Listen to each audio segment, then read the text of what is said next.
Histoire des Pyrénées-Cathares. Donc nous sommes très heureux, Marina, de te recevoir sur Lavelanet TV, notre chaîne.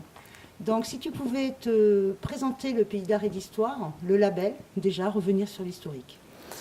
Donc le label du Pays d'Art et d'Histoire, c'est un label assez prestigieux. C'est un label qui a été donné en 2008 au Pays des Pyrénées-Cathares. Donc en gros, c'est un territoire qui est constitué des deux communautés de communes actuelles, Pays d'Olme et Pays de Mirepoix, donc au total de 56 communes.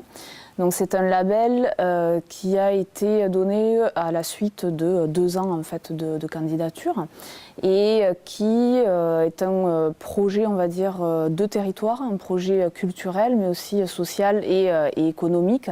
On a reconnu en fait à ce territoire une cohésion géographique mais aussi une cohésion historique. Et à la suite en fait, de cette candidature, on l'a labellisé Pays d'Art et d'Histoire, comme aujourd'hui plus de 184, je crois, villes et pays d'art et d'histoire au niveau national.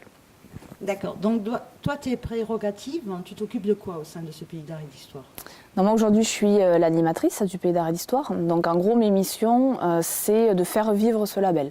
Faire vivre ce label, ça veut dire animer le territoire, donc faire une programmation à la fois culturelle sur des visites, des conférences, mais essayer d'amener au mieux les habitants du territoire vers leur patrimoine.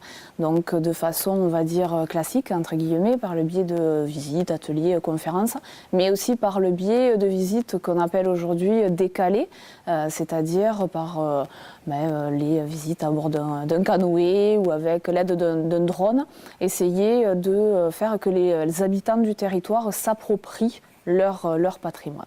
Donc ma mission première, c'est l'animation, la programmation culturelle, mais aussi la valorisation du cadre de vie. Ça peut passer par plusieurs projets. Le projet phare du Pays d'Art et d'Histoire aujourd'hui, c'est un projet de reconquête de l'histoire industrielle, parce que le Pays d'Art et d'Histoire va s'articuler sur la demande des élus autour de 3 thématiques fortes: l'évolution des paysages, le catharisme et l'histoire industrielle. Et Lavelanet aujourd'hui est au cœur de ce projet de reconquête de l'histoire industrielle, avec bien évidemment les associations, tout ce tissu associatif, les bénévoles, les amis du musée, etc. Ce projet qui va courir sur plusieurs années et qui a pour but d'amener un contenu historique et de faire vivre cette mémoire locale autour de l'histoire industrielle. Le Pays d'Art et d'Histoire participe aussi au niveau des scolaires. Voilà, on a 3 cibles, c'est-à-dire que la première cible, c'est véritablement sensibiliser les habitants du territoire, ensuite les touristes et le jeune public. Ça, c'est une cible, on va dire, prioritaire du Pays d'Art et d'Histoire. Le jeune public, ça passe par les scolaires, mais aussi hors temps scolaire. Et on a un projet qui vient de se terminer, qui s'appelait les portes du temps, avec l'idée que les jeunes s'approprient aussi ce patrimoine avec de la visite, mais aussi de la pratique artistique. Donc les projets à venir pour le Pays d'Art et d'Histoire, les prochaines manifestations, il reste encore 2 rendez-vous avant la fin de l'année.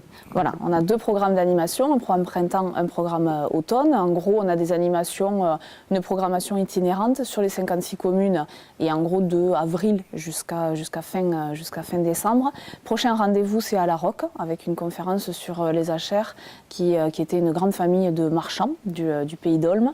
Donc on est sur cette thématique toujours d'artisanat et d'industrie. Et la dernière animation sera sur le Casal des Bailes avec l'Occitan qui sera mis en avant. On essaye d'avoir un équilibre entre Pays d'Olme et Pays de Mirepoix et d'animer l'ensemble du territoire.